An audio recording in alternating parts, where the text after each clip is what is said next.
Oke, bismillah. Assalamualaikum warahmatullahi wabarakatuh. Waalaikumsalam warahmatullahi wabarakatuh. Alhamdulillah, nahmaduhu wa nasta'inuhu wa nastaghfiruh wa na'udzu billahi min shururi anfusina wa min sayyiati a'malina. May yahdihillahu fala mudilla lahu wa may yudlil fala hadiya lahu. Nah, kali ini kita akan coba merujuk lagi materi yang sudah kita pelajari di semester 1, yakni sholat sunnah, tapi ada yang beda sedikit ya. Jadi langsung saja kita mulai. Yang pertama kita mulai dari pengertiannya dulu. Nah, sholat sunnah itu adalah sebuah jenis sholat yang dimana itu dianjurkan untuk dikerjakan, tapi itu tidak berdosa kalau kita nggak kerjakan. Nah, ini artinya apa? Bahwa kalau sholat sunnah ini hukumnya sunnah, yang berarti kalau kita kerjakan itu dapat pahala, kalau nggak dikerjakan itu nggak berdosa.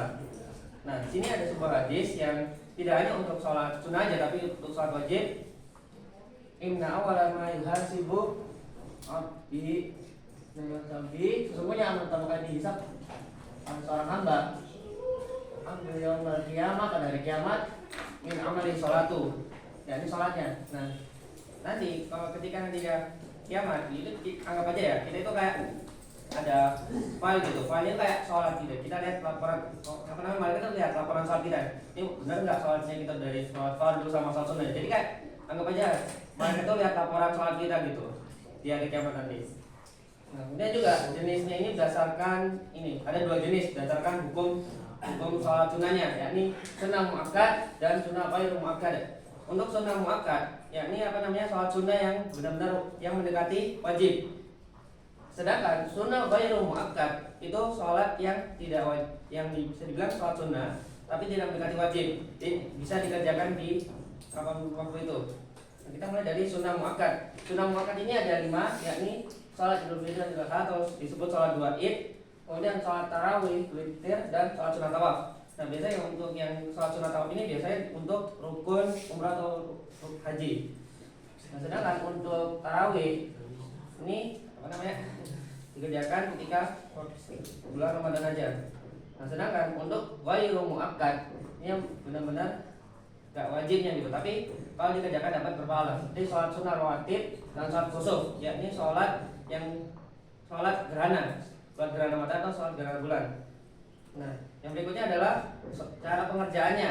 Di sini ada 2, yakni munfarid dan jamaah. Nah, untuk munfarid itu dikerjakan secara sendiri. Nah, sedangkan jamaah ya berjamaah. Kita mulai dari munfarid. Munfarid ini ada 11 jenis sholat sunnah, yakni sholat rawatib yang dimasuk dalam ghairu muakkad, dan juga tahiyatul wudhu. Nah, dan tahiyatul wudhu dan tahiyatul masjid ini itu kayak sama. Nah, kita kasih jelasin. Nah, untuk tahiyatul wudhu biasanya dikerjakan setelah wudhu. Nah, seperti namanya yaitu tahiyatul wudhu. Kemudian untuk tahiyatul masjid, ya, untuk tahiyatul masjid itu dikerjakan sebelum duduk. Yakni saat kita sudah masuk masjid, sudah bersuci, kita sholat dulu, sholat 2 rakaat sebelum duduk. Dan juga istihal dan hajat. Nah, dimana ini sama-sama kayak pengen ngambil keinginan. Aku bakal jelasin yang istihara dulu. Nah, istihara ini adalah sholat sunnah yang dimana untuk orang yang kayak bingung milih itu, kayak apa namanya, buat pilihan gitu. Contohnya aja si anak ini ya, contohnya itu anak bingung mau masuk universitas apa contohnya. Anak bingung nih, ada 2 universitas yang sama-sama anak sukai, di Universitas A sama Universitas B. Nah, kemudian bingung. Nah, makanya sholat istihara ini buat yang tujuannya itu biar Allah itu bisa membuat kita itu memantapkan pilihan kita. Dan juga ada sholat hajat di sini. Nah, sholat hajat ini biasanya kalau antum ini benar-benar punya keinginan ini kayak punya istri lah atau sebagainya, ya itu kita pakai sholat hajat, itu namanya sholat hajat. Kemudian untuk sholat taubat itu biasanya kalau antum ini punya dosa nih ya, kayak udah maksiat, udah ini punya dosa besar, itu kalau pakai akan kita mengerjakan sholat taubah itu insya Allah apa namanya, Allah akan mengampuni dosa-dosa kita dan taubat kita diterima oleh Allah Subhanahu Wa Taala. Kemudian sholat berjamaah. Nah, sholat berjamaah ini ada 4, yakni tarawih, Idul 2 Id, yaitu Idul Fitri dan Idul Adha. Kemudian sholat gerhana atau sholat khusuf dan sholat istisqa. Nah, kemudian kita balik lagi ke bagian ini. Nah, witir itu dia sebenarnya masuk di antara 2 jenis ini. Nah, karena ada ketentuannya. Nah, witir masuk ke tipe munfarid itu kalau kita ngerjakan ba'da tahajud, ya. Nah, sedangkan witir kalau kita itu termasuk dalam kategori berjamaah kalau kita ngerjakan setelah sholat tarawih. Ya paling kalian ingat-ingat lah gitu. Nah, ada juga tahajud itu masuk di antara dua ini. Bisa dikerjakan secara munfarid, bisa dikerjakan secara berjamaah. Nah, untuk mengenai istisqa ada satu cerita dari kisahnya dari Umar bin Abdul Aziz. Nah, pada saat itu Umar bin Abdul Aziz kan jadi gubernur Madinah. Nah, dia menjadi rombongan haji pada waktu itu. Nah, saat Umar bin Abdul Aziz ditunjuk menjadi rombongan haji oleh khalifah, dia melihat Makkah itu mengalami kekeringan. Akhirnya dia mengajak semua warga Mekah, termasuk ulama dan anak kecil, buat sholat istisqa. Nah, setelah sholat istisqa, orang zamannya nggak tahu-tahu belum dia udah hujan gitu, gak ada mendung gitu. Dan ada juga satu kisah lagi dari salah satu wali songo. Nah, soalnya dia itu kayak melihat ada satu tradisi yang dimana kalau di daerah itu mengalami kekeringan, dimana mereka itu melakukan ritual pengorbanan buat ngorbanin salah satu ini buat biar diturunkan hujan. Dan akhirnya salah satu wali songo ini buat alternatif dimana itu bisa meminta Allah itu hujan jadi dengan cara sholat istisqa. Nah, dan juga ada waktu terlarang. Nah, seperti puasa, sholat sunnah ini juga ada waktu terlarang.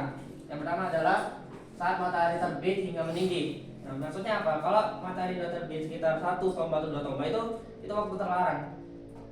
Jadi benar-benar nggak boleh sholat itu. Kemudian juga saat matahari di tengah langit cakrawala nggak bergeser ke barat. Nah, maksudnya itu namanya istiwa. Nah, itu maksudnya adalah matahari itu sudah ada di atas kepala. Nah, kalau matahari itu sudah ada di atas kepala atau sudah istiwa, maka itu kita nggak boleh sholat sunnah. Nah, kita itu boleh sholat sunnah itu kalau mataharinya itu sudah bergeser dari atas kepala hingga bergeser ke arah barat, itu sudah masuk waktu duhur. Nah, jadi itu bisa sholat sunnah. Dan juga saat matahari telah menguning berarti itu matahari terbenam. Dan sedang hal kedua ini paling ada hadisnya. Yang ini di antara dua waktu yang terlarang adalah setelah sholat subuh sampai matahari terbit dan setelah sholat asar sampai matahari terbenam. Ada sebuah hadis atau ini tidak ada sholat setelah subuh sampai matahari, tidak ada sholat setelah sholat subuh sampai matahari terbit, dan tidak ada sholat setelah asar sampai matahari terbenam. Nah, seperti halnya puasa, sholat sunnah ini juga ada waktu terlarangnya. Nah, dimana kalau kita ngerjakan sholat sunnah di waktu-waktu haram ini, maka sholat sunnah ini kemungkinan nggak bakal diterima oleh Allah Subhanahu Wa Taala. Oke, mungkin sekian yang dapat saya sampaikan. Kalau ini masih ada 2 menit lagi, ada yang mau bertanya mengenai itu atau kalian mau ini kayak masih belum paham gitu? Berapa jumlah ini rakaat salat hajat sama istikharah? Kalau hajat tuh 2 rakaat. Istikharah juga sama 2 rakaat. Kalau sholat habis wudhu sama sholat tahiyatul masjid itu bisa nggak disatuin niatan? Bisa. Sebenarnya kalau tahiyatul masjid itu kan bisa dianggap sebagai tahiyatul wudhu karena ini beda ya. Ini tak kasih perbedaan antara tahiyatul wudhu sama tahiyatul masjid. Nah, tahiyatul wudhu kita itu masuk masjid tapi belum bersuci. Ya. Tahiyatul masjid itu kalau kita masuk masjid sudah bersuci langsung sholat. Jadi bisa digabung niatnya kalau. Ada lagi? Biar sholat hajat apa mas? Ya, sholat hajat, kayak benar-benar punya keinginan apa gitu. Kayak kami sholat ini niat sholat hajat, kayak nggak usah pakai Arab itu kayak saya niat sholat hajat karena Allah diniatkan dalam hati. Itu tiap sholat itu paling nggak diniatkan dalam hati, nggak usah dalam diucapkan itu kayak benar-benar kayak gini. Saya niat sholat hajat buat ini karena Allah Taala. Pokoknya niatnya jangan melenceng gitu. Ada lagi? Ayo menanyakan. Kelas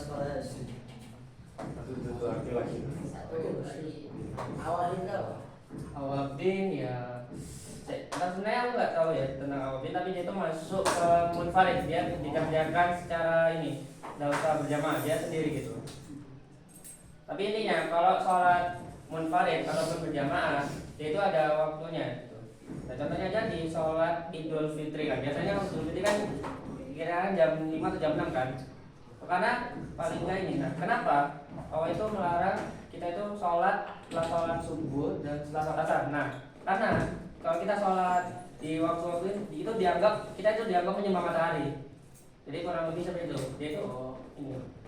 Makanya ada waktu terlarang kayak gini. Biar nggak sama kayak Syiah. Sholatnya Syiah. Oke. Mungkin sekian yang dapat saya sampaikan. Mohon maaf bila ada salah kata. Wassalamualaikum warahmatullahi wabarakatuh. Waalaikumsalam warahmatullahi wabarakatuh.